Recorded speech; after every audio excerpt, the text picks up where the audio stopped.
Magandang araw sa inyong lahat. Mga giliw kong tagapanood, ang inyong lingkod, si Shadir Hayla, at kayo nanonood sa aking programang Bungsoy at Swerte. Ngayong gabing ito, pag-uusapan natin, ngayong araw na ito, pag-uusapan natin ang isang napakagandang paksain para sa darating na year 2025. Ang title natin ngayon, mga maswerteng petsa ng kaarawan sa year 2025, may malaking biyaya ang naghihintay sa inyo.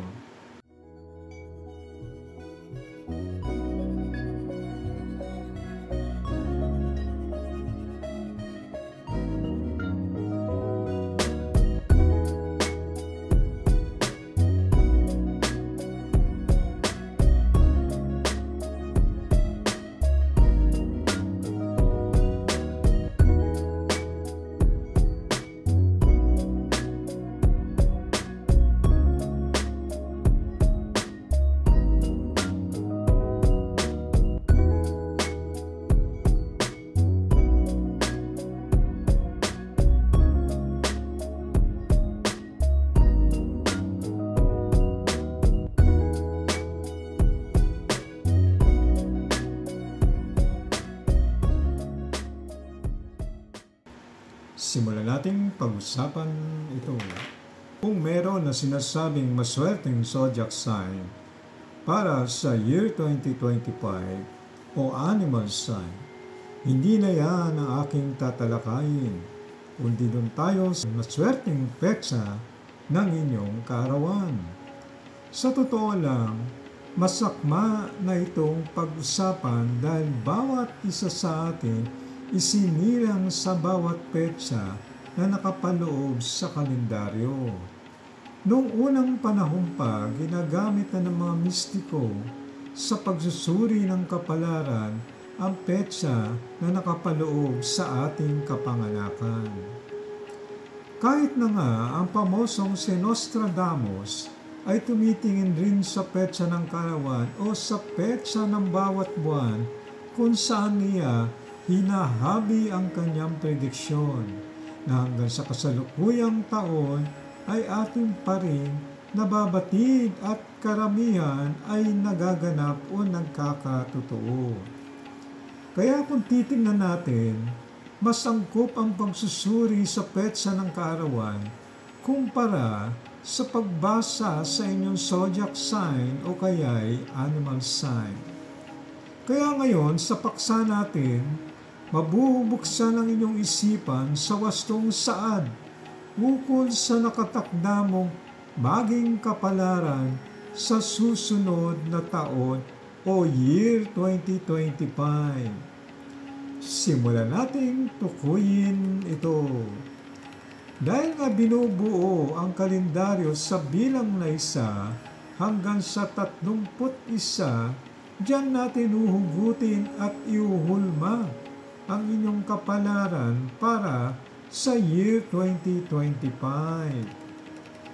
Narito na, kapalaran ng mga isinilang sa petsang 1, 2 at 3. Kung kabilang ka sa petsang binabanggit ko, maswerte ka sa darating na year 2025. Nakasaad sa kapalaran ng mga nasa petsang 1, 2 at 3 na babangon sila mula sa pagkakalugmok nitong 2024. Ang swerte ay yayakap sa kanila sa buong taon ng 2025. Pagdating sa pananalapi, maganda ang daloy nito kaya pwedeng magtayo ng negosyo, asahang magtatagumpay. Sa kabila nito, pinapaalalahanan lamang si petsang 1 na laging maingat sa pagmamaneho o paglalakbay sapagkat may signos ng aksidente sa susunod na taon o 2025 at base ito sa nakikita sa petsa ng kanyang kaarawan.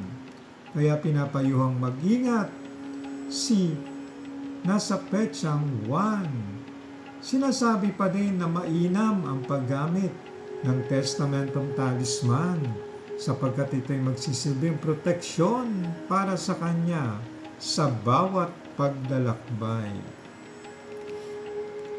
Kapalaran ng mga isinilang sa petsang 4, 5 at 6. Ang mga isinilang sa petsang 4, hindi papabor sa iyo ang kapalaran sa susunod na taon o 2025. Dadaan ka sa pagsubok sa buhay. Bagamat hindi rin naman ito masasabi na malas na taon, dahil may swerte namang paparating. Ngunit mas lamang nadadaloy ang pagsubok sa iyo, lalo na sa usaping kalusugan at pananalapi. Para naman sa mga isinilang sa petsang 5, maswerte siya o maswerte sila sa taon na 2025. Masasabing hindi inaasang swerte ang darating sa kanila. Ito man ay may kaugnayan sa karir o negosyo. Asahang may magandang balita na darating na may kaugnayan sa trabaho o promotion sa trabaho sa ibang bansa.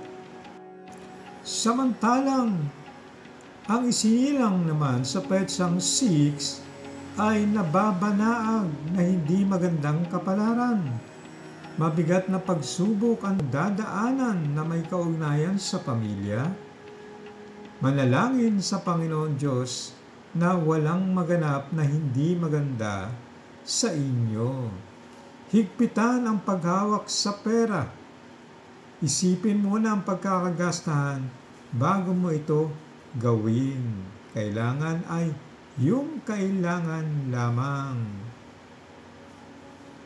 Kapalaran ng mga isinilang sa petsang 7, 8 at 9. Ang mga isinilang sa petsang 7 para sa 2025, napakaswerte nila.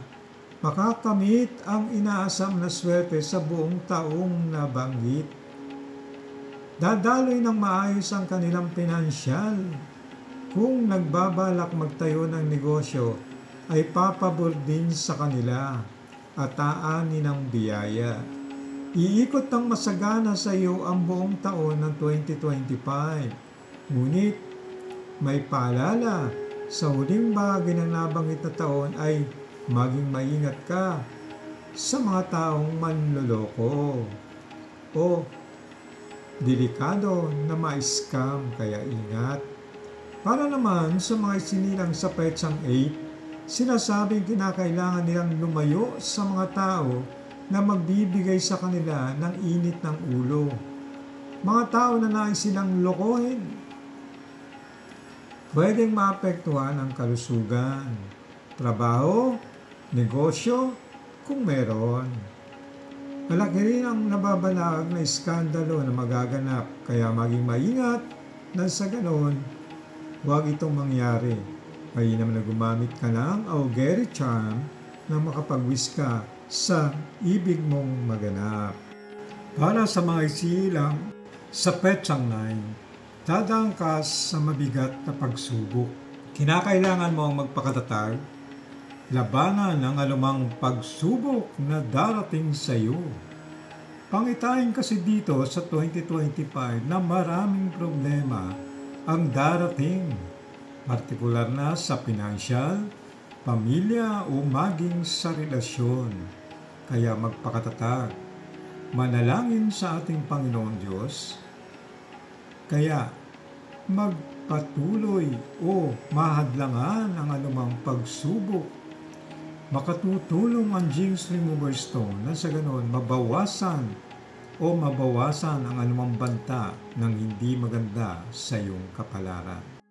Kapalaran ng may sinilang sa petsang 10, 11 at 12. Masasabing napakaswerte naman ng mga isinilang sa petsang 10 ngayong year 2025. Asahan ang mabiyayang taon. Ito na marahil ang pinakamaswerteng taon sa kanila.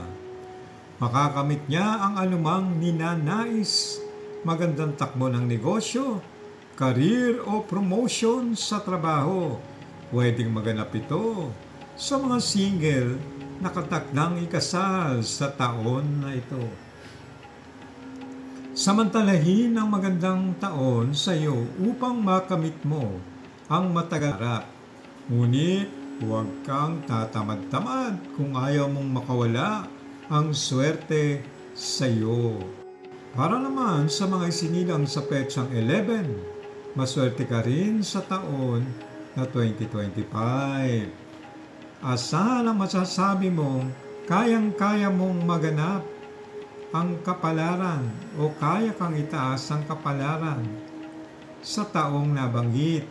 Kaya humanda ka sa hindi inaasahang biyaya na darating sa iyo. Ngunit may paalala, sa huling bahagi ng 2025, kinakailangan na maging maingat at ganon rin sa mga desisyon nang hindi ka magkamali, sapagkat pwedeng maging ugat yan ng iyong pagbulusok. Para naman sa mga isinilang sa petsang 12, hindi pwedeng magpatumpik-tumpik, hindi maganda ang biglaang desisyon na kung magkamali ay pwedeng dalhin ka nito sa pagsisisi mo sa buong taon ng iyong buhay. Kailangan na anumang plano o gagawin lalo na kung may kinalaman sa pera, pamilya ay pag-aralan muna nang hindi ka magkamali. Isang pagkakamali na pwedeng sumadsad ang iyong kabuhayan. Ingat lang, may pangitahin ding aksidente. Gumamit ka ng testamentum talisman. Kapalaran ng mga isinilang sa petsang 13, 14 at 15. Medyo hindi kagandahan ang kapalaran sa mga isinilang sa petsang 13. Sinasabi kasi dito sa unang bahagi ng taong 2025 hanggang sa ikalawang bahagi ay may mabibigat na pagsubok na daraanan sa kanilang buhay. Aandap-andap ang swerte, posibleng tuluyang mawala ito sa kanya. Kaya ingatan ang anumang meron ka sa panahong ito. Pero huwag mag-alala dahil sa huling 3 buwan ng 2025 ay dadaloy muli ang magandang kapalaran mo. Para naman sa mga isinilang sa petsang 14, maswerte ka sa unang bahagi ng 2025, asang maraming swerte ang darating, partikular na sa trabaho, negosyo o sa iyong propesyon. Maganda ang daloy ng pananalapi. May paalala lamang, kinakailangan mo ang mag-impok dahil sa huling bahagi ng 2025, uulanin ka ng mabibigat na pagsubok. Kinakailangan mong magpakatatag. Manalangin sa Panginoon Diyos dahil siya lamang ang tunay mong pagkakapitan. Ngayon naman, silipin natin ang kapalaran ng mga isinilang sa petsang 15. Madilim ang anyo ng kapalaran sa taong 2025. May mga hindi magandang magaganap sa loob ng pamilya o personal mong pagkatao. Nakikita rin na pwedeng matanggal sa iyong trabaho sa kasalukuyan. Kaya kailangan nyo ang pag-iingat at panalangin. Malapit ka rin sa pagkakasakit. Kaya ipinapayo na gumamit ka ng Energizer Magnetic Power Pendant. Magpasuri din sa doktor kung may nararamdaman ng maagapan na ito'y magamot. Kapalaran ng mga isinilang sa petsang 16, 17 at 18. Sila naman ang pag-uusapan natin, yung mga isinilang sa petsang 16, 17 at 18. Ano ba ang kanilang kapalaran sa year 2025? Unahin natin at tuklasin ang kapalaran ni petsang 16. Maswerte sila sapagkat may pangitay ng pangibang bansa na may kaugnayan sa trabaho o kaya yung negosyo o doon sa mga nagbabalak na makapag-abroad. Panahon na ito para matuloy sa 2025. May magandang daloy ang usapang pinansyal. Maganda ang pasok ng swerte sa pananalapi. Sa negosyo, asahang maganda ito ngayon. Kung nagbabalak din na magtayo ng iba pang negosyo, simula na sa taong ito, makakaasa ka na makakamit ang pag-unlad. Sa kabila nito, may paalala sa huling bahagi ng 2025 sapagkat pwede kang masangkot sa isang iskandalo. Para naman sa mga isinilang sa petsang 17, kung isa ka sa kanila, dadaan ka sa pagsubok sa taon na ito. Pinag-iingat ka sa lagablab ng apoy na pwedeng tumupok sa iyong pinaghirapan. Pwedeng mawalan ka ng trabaho o bumagsak ang negosyo mo. Ito ang taon na kinakailangan ang magpakatatag. Labanan ang pagsubok sa buhay. Hindi na ang kabuhayan ang maapektuhan. Pwedeng ang usapang relasyon din. Iwas ka sa tukso at baka masangkot sa mas mabigat na problema.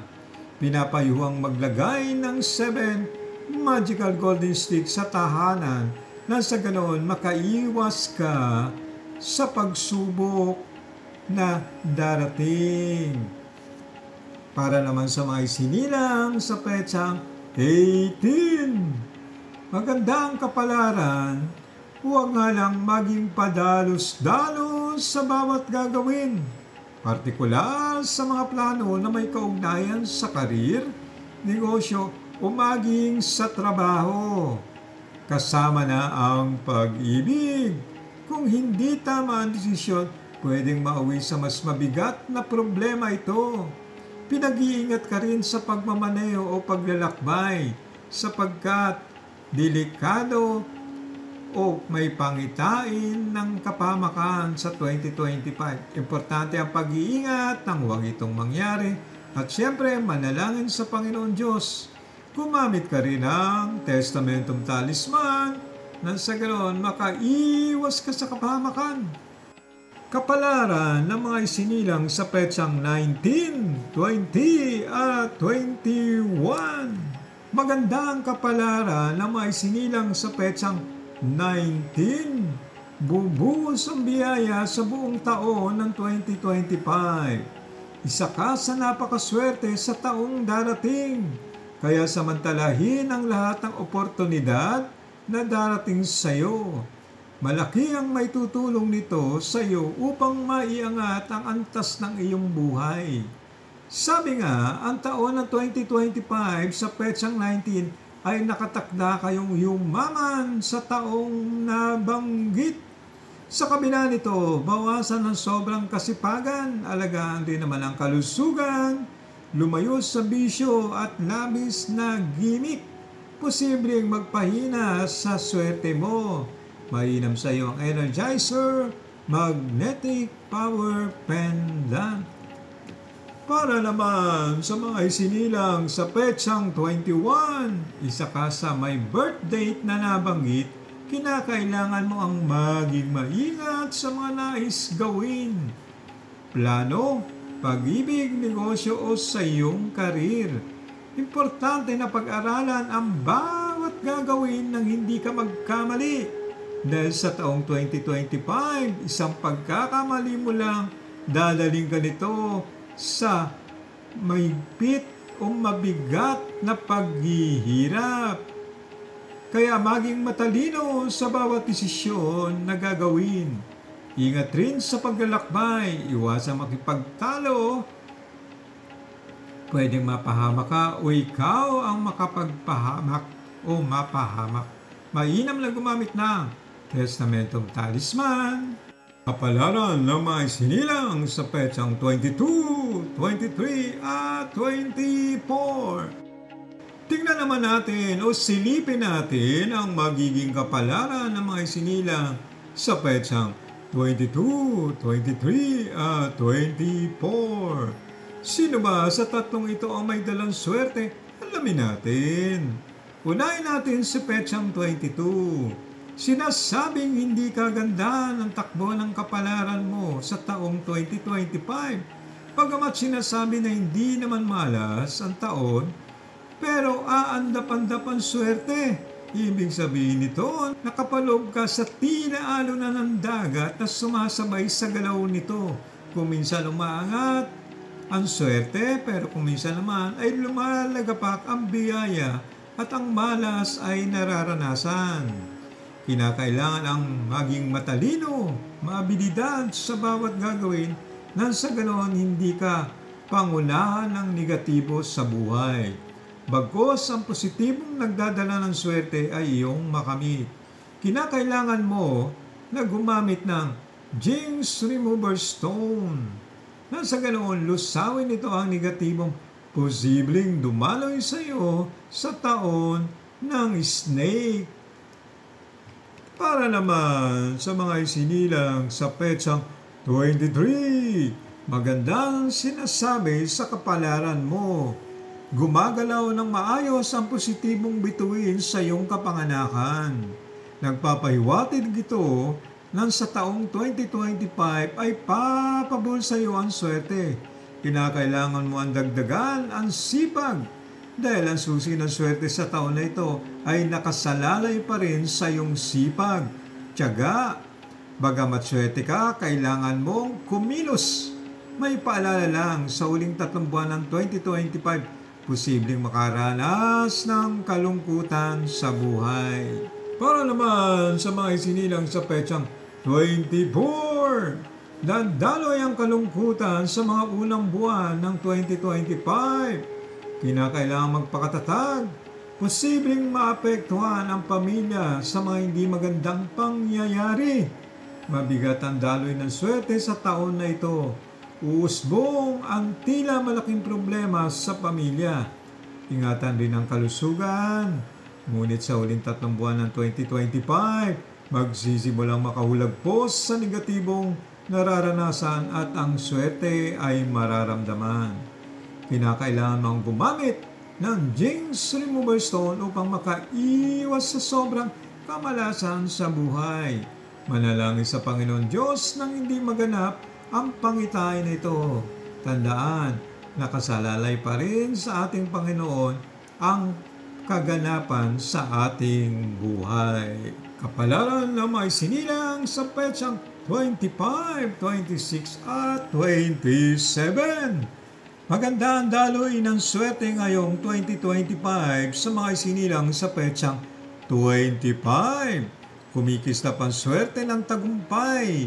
Ang malaking pangarap na matagal nang inaasam ay matutupad sa taon na 2025. Makakamit ang mga hindi inaasang swerte at ang paglalakbay sa ibayong dagat ay magdadala ng magandang income sa kanyang pamilya. Sa kabila na nakikita ang swerte, posibleng masangkot sa isang malaking iskandalo sa kalagitnaan ng taon. Kaya kinakailangan na maging kalmado sa bawat gagawin. Para naman sa mga isinilang sa petsang 26, lalagablab ang apoy ng suliranin sa buong taon ng 2025. Kaya kinakailangan na maging kalmado ka. Malapit ka sa disgrasya na may kaugnayan sa apoy o sunog. Sinasabi rin na posibleng humina ang negosyo o mawalan ka ng trabaho. Apektado dito ang iyong karir. Kaya pinag-iingat ka. Pwedeng maranasan ito sa buong taon ng 2025. Pagdating sa kalusugan, bawasan ng sobrang init ng ulo, pwedeng maging dahilan ng hindi magandang pangyayari sa katawan. Makakasira sa iyo ito. Posibleng makagawa ka rin ng mga bagay na hindi maganda. Para naman sa mga isinilang sa petsang 27, mabigat ang sinasabing kapalaran sa iyo. Nagpapakita ng mabigat na pagsubok. Apektado ang kabuhayan, negosyo, karir o maging sa trabaho. Tila baga, pasang krus ang simula ng taon sa iyo. Ramdam ang pasakit. Sa kabila nito, kinakailangang magpakatatag. Dahil may naghihintay na swerte sa uling 3 buwan ng 2025. Doon babangon ang swerte sa iyo. Kapalaran naman ng mga isinilang sa petsang 28, 29, 30 at 31. Napakaswerte na maisinilang sa petsang 28 ngayong year 2025. Sinasabi na lahat ng ibigin ay makakamit. Maganda ang sinasabi sa usaping pananalapi, trabaho o kaya'y negosyo. May promotion din na nababanaag. Ito ang taon na may kaakit o makakaakit ng swerte sa halos buong araw ng taon na ito. Isa ka sa pinakamaswerteng petsa para sa year 2025. Ingatan lang ang kalusugan. May banta ng pagkakasakit kung labis na magpapakapagod. Gumamit ng Energizer Magnetic Power Pendant. Para naman sa mga isinilang sa petsang 29. Swerte ka rin sa taong 2025. Banag na banag ang magandang kapalaran. Kaya ituloy ang lahat ng plano at ito ay magaganap. Mapapasayo ang nais. Sa kabila nito, ang huling 3 buwan ng taon ay kinakailangan ang pag-iingat. Importante ito nang hindi masira ang swerte at huwag mawasak ang magandang kapalaran.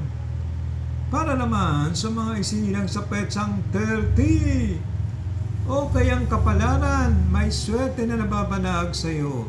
Asang dadaloy ang magandang biyaya. Sa kabila nito, pinag-iingat ka sa anumang planong gawin nang hindi masira ang swerte mo. Ingatan din ang sarili, lalo na sa paglalakbay. Naroon ang signos ng kapahamakan. Para naman sa mga isilang sa petsang 31, masalimot ang daloy ng kapalaran sa iyo. Nagpapakita ng matinding pagsubok sa una o ikalawang bahagi ng 2025. Kung hindi mag-iingat, magdadala ito sa iyo ng malaking problema sa usaping pinansyal. Kinakailangan na maging matalino sa bawat pagkilos. Sinasabi naman na sa huling bahagi ng 2025, asang dadaloy ng napakalakas ang good energy sa iyo na magdadala ng swerte sa buhay mo. Yan po, napakinggan nyo na ang maswerteng petsa ng inyong kaarawan sa year 2025. Bago po tayo magtapos, nais ko lang ipaalala sa inyo na ang Amuletum Tectum Talisman ay nakatakda na pong magkaroon nito ngayong linggong ito. Kung kayo nais magkaroon nito, ito po ay inyo nang ma-order sa amin. Ano ba ang Amuletum Tectum Talisman? Ito ay isang pangunahing lucky charm para sa year 2024. Naipaliwanag ko na rin po ang tungkol dito. Ito po ay uulitin ko lamang. Ngayon pag-usapan natin ang pangunahing lucky charms sa darating na year 2025 o Year of the Snake. Alam nyo ba na napaka-importante ng taon na yan na tayo ay magkaroon ng isang uri ng tunay na lucky charm na magsisilbi natin pananggalang sa anumang uri ng pagsubok na darating. At higit sa lahat, syempre kinakailangan natin yung pang-attract ng positive energy na magdadala ng swerte sa atin o sa ating pamilya, ganun din sa ating negosyo. Kaya narito ang kapangyarihan ng Amuletum Tectum Talisman para doon sa mga nagtatanong. Abay, ang katagang ito ay napakahiwaga. Doon pa lamang sa pangalan ng charm na ito ay nasasabi mong mahiwaga na. Kaya naman siguradong epektibo ito sapagkat ito'y dumaan din sa proseso ng matagalang ritual. Sa totoo, ang amuletum ay nangangahulugan ng swerte o pang-akit ng swerte at biyaya sa loob ng tahanan sa isang pamilya o kaya naman umakit ng swerte sa negosyo. Sinasabing ang kapangyarihan nito ay higit na malakas sa darating na 2025 o Year of the Snake. Simbolo ito ng malakas na enerhiya na ating makakamit. Ano nga ba ang kahulugan ng tectum? Ang tectum ay kumakatawan sa isang mataas na bubungan, nagsisilbing kanlungan. Hindi pwedeng mabasa o maarawan ang isang pamilya. Ibig sabihin nito ay nangangahulugan ng proteksyon. Kumbaga, sa loob ng tahanan o lugar ng negosyo, hinahadlangan nito ang anumang masamang impluwensya na galing sa labas at nagsisilbi itong pananggalang, partikular sa mga negatibo at malas. Ang pagsasanib ng dalawang ito, ang amuletum ay simbolo ng kapangyarihan, samantalang ang tektum naman ay kumakatawan sa pananggalang. Kaya isang mahusay na kombinasyon sa ating tahanan bilang pangakit ng swerte at proteksyon. Inaakit ng amuletum ang malakas na enerhiya ng positive chi na magdadala ng swerte sa lugar na kinalalagyan niya. Nagsisilbi rin itong panlusaw sa mga negative energy na nagdadala ng malas. Ang tektum ay pananggalang sa anumang pagsubok sa buhay. Kaya ang lakas ng dalawang ito kapag pinagsama, asahang ang swerte ay maaakit, higit sa lahat, ang anumang pagsubok ay kaya-kayang hadlangan. Isang makapangyarihang kataga na pinagsama sa isang kombinasyon ng imahe ng swerte, dumaan sa proseso ng 6 na buwang ritual upang ipagpatibayin ang lakas at kapangyarihan nito. Mabigyan ng malakas na enerhiya upang maproteksyonan ang isang lugar kung saan naroon ang nabanggit na talisman. Ang amuletum tektum talisman kumakatawan sa pang-akit ng swerte at kumakatawan din sa pangharang ng anumang kamalasan sa ninang pagsubok na dala-dala ng Year of the Snake o 2025. Kaya napaka-importante na sa taon na darating o ngayon pa lamang kinakailangan na kayong maglagay nito sa inyong tahanan o lugar ng negosyo nang sa ganon may protection na agad kayo at ngayon pa lang inaakit nyo ng swerte para sa paparating na 2025. Yan po, pwede kayong makakuha nito sa aking tanggapan. Ano po? Doon po naman sa libro natin na Secretum Oculus Book, available pa rin po ito sa aming tanggapan, kaya pwede kayong makakuha nito.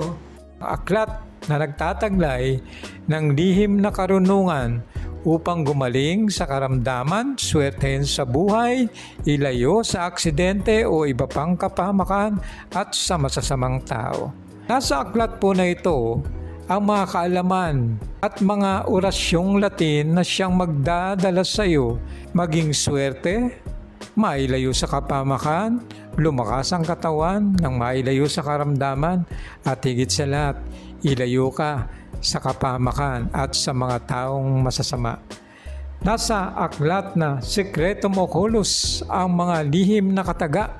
Ang Secretum Oculus Book ay nagkakahalaga po ng 1,800 pesos. Ang 500 pesos po na naroon ay ilalagay natin sa isang cash box o magiging pondo natin ito na pantulong sa mga nangangailangan, partikular na sa bahay ampunan o sa home for the agent o kung sakaling mayroong mabibiktima ng mga kalamidad, pwede rin natin itong maitulong. So ano pang iniintay nyo? Kaya kumuha na kayo ng Secretum Oculus Book at pwede nyo rin ito ipangregalo, partikular sa darating na Pasko o iba pang okasyon.